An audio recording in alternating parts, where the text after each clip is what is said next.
আমাদের যে ভোরবেলা যে টহল টিম তারা জানতে পারে যে ভিকটিমই আসলে রাস্তায় যখন টহল দিচ্ছিল ভিকটিমে ওদেরকে হাত উঠায় জানাইলো যে তাদের সাথে একটা অপ্রীতিকর ঘটনা নিদর্শনের ঘটনা ঘটেছে।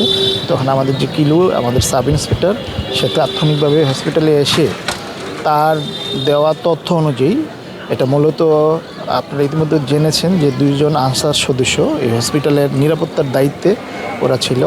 এই তাদের কর্তৃকেই মেয়েটা ভিকটিম ধর্ষিত হয়েছে এবং মেয়ে নিজে তাদেরকে আইডেন্টিফাই করেছে।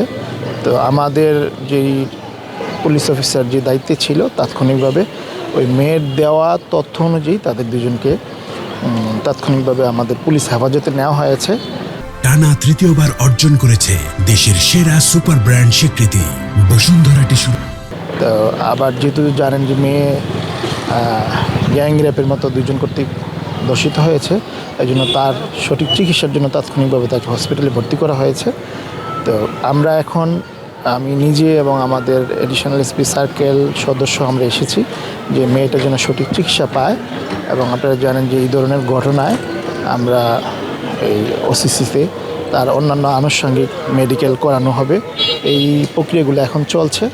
তো আমরা ভিকটিমের বাড়ি যতটুকু আমরা জানতে পেরেছি সিংগাইর, এবং তার নানার বাড়ি হচ্ছে এখানে সদর থানা।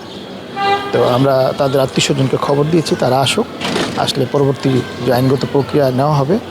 আর মোট কথা হচ্ছে যে ভিকটিম মানে যারা ভিকটিম যাদের দ্বারা রেপ হয়েছে তারা দুজনে আমাদের আইনের হেফাজতে আছে।